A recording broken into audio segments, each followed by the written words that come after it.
I don't like iPhones, so naturally, I bought one anyway. The iPhone XS. It came out over 6 years ago and it was once a $1,000 phone, but now it costs just 10% of that on eBay and it runs the latest iOS version. So it got me thinking, do you really need the newest iPhone? Or could you just buy this today and actually be happy with it? So here's the plan. I'm gonna put my OnePlus 12 in the bin. That wasn't actually my OnePlus 12, that was...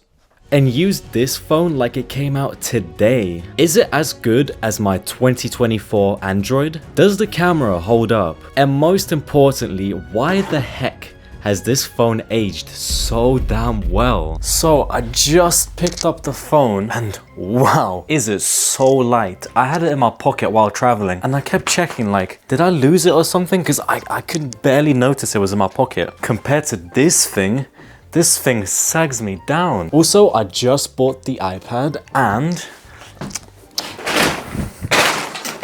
and I have a MacBook, so hopefully the ecosystem will be sick. Okay, calm down, I was a little too excited, but this is the only phone that's not engineered by a 20 IQ rat. Just look at the size difference. It's the most comfortable 5.8 inches you will ever feel. For the sake of battery, nowadays phones are just huge. And I think we just completely forgot how to make comfortable phones anymore. Stainless steel frames, glass back, round edges, small OLED screen, it's pretty sick. Yeah. So I put my SIM card in, moved all my apps, set up Apple Pay, checked if it's actually 5.8 inches, and immediately I noticed something. 80% battery health. What?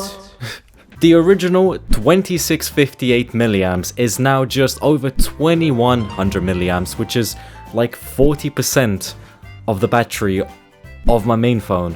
Can't wait to carry a power bank for my power bank. Also, you see this faint image of the YouTube logo? Yup, that's image burn-in. The previous owner was watching so much YouTube that he stained the screen. Day 1.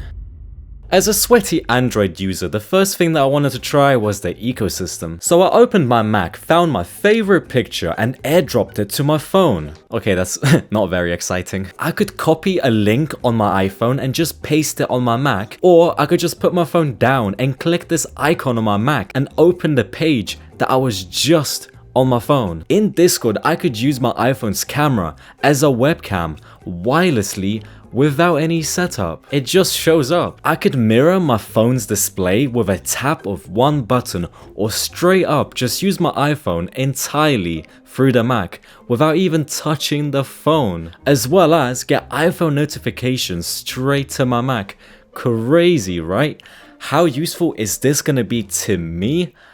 I don't know. I scrolled on this phone, I used Apple Pay, I took photos, I took it to the gym, hotspotted my MacBook, and the absolute biggest difference that I noticed from my Android phone is the battery life. That's like all I cared about. I would charge it fully before the bed, scroll a bit in the morning, drop it to like 80%, then charge it again before going out, then bring a power bank, barely use the phone, and still come home with like 60%. And because this iPhone is older, it still uses the lightning connector, which is just another cable to have lying around the house or in my bag. This phone was basically never on my desk because I would not dare to leave the house unless it was on 100%. So it was just permanently chilling on my bed, waiting 3 years for it to charge, which meant that I couldn't reach it. So if I was just waiting for something, I would just end up using the iPhone mirroring app to check certain apps and messages.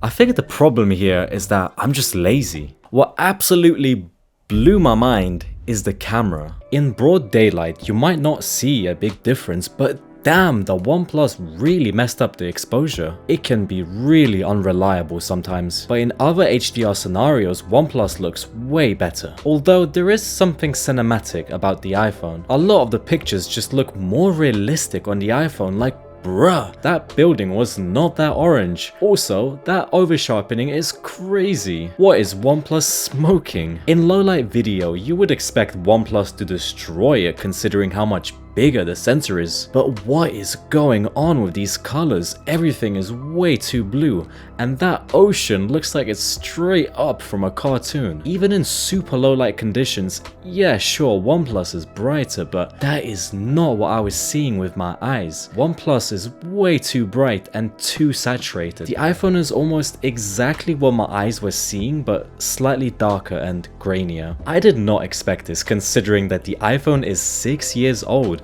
and has a sensor that's like twice as small. Though I must admit, low light photos is where OnePlus starts pulling the lead. But again, what is wrong with these colors? Then when you take super low light photos, oh my god, it's not even close. OnePlus wins by a landslide. Anyway, what makes this phone kinda crazy is the fact that it still runs iOS 18, like the newest version. Meanwhile, the regular X, which only came out a year before it, is stuck on iOS 16, 2 years out of date, even though they look like the same phone. They've got the same size, the same design, you can literally use the same case. Wait a minute, so if it's 1 year newer, why does it support 2 extra years of iOS? Good question. The XS has a chip called the A12 that jumped from 10 nanometers to 7 nanometers and had a big jump in the neural engine. Basically, the jump was so big that this phone is still capable of being a modern phone, with all the modern features and everything. You wanna know something even more mind-blowing? Compare this to a Samsung from the same year, 2018, the year with the most disliked YouTube rewind. Yeah, it's rewind time. Anyway, the Galaxy S9 still looks pretty premium, and then you check the price and it's like half of the iPhone XS. You would think, wow, what a good deal, right? Nope, it only supports Android 10, which is outdated by 5 years, and soon it's gonna be incompatible with the most popular apps. Samsung lost twice as much of its value, and it's unsupported. Meanwhile, the iPhone is still way more than usable, it's supported, and it still has all the new crap apart from Apple Intelligence. I think Apple just accidentally made something that's just too good. M1 MacBooks, OP, GTX 1080 Ti, refuses to die. The PS2, legendary. Okay, Apple didn't make the PS2 or the GTX 1080 Ti, but I was just trying to... If you look at the iPhone XS and the XR, which one would you rather pick?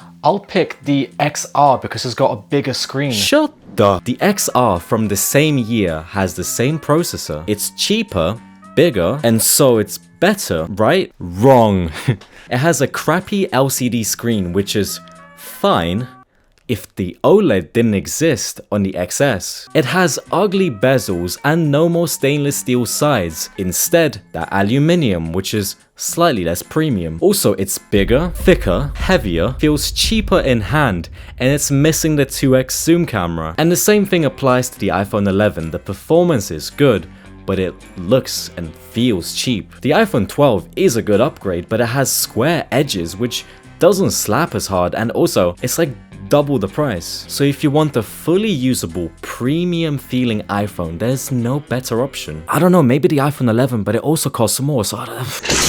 So what if you have like $5 in your bank account? What are you missing out by not upgrading? A far better main camera, an ultra-wide camera, a night mode, 5G, MagSafe, and a crap ton of camera features, which you're probably not gonna use anyway. And that's kind of it.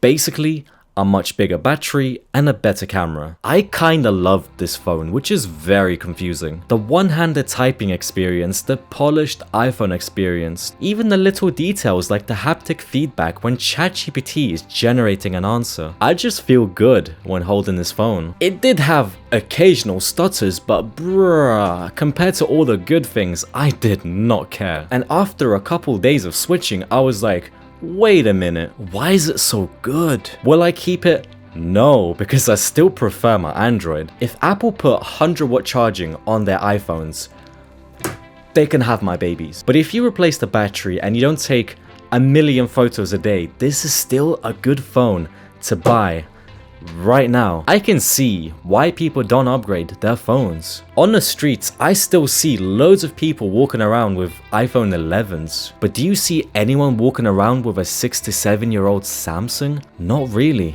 and there is a good reason for that.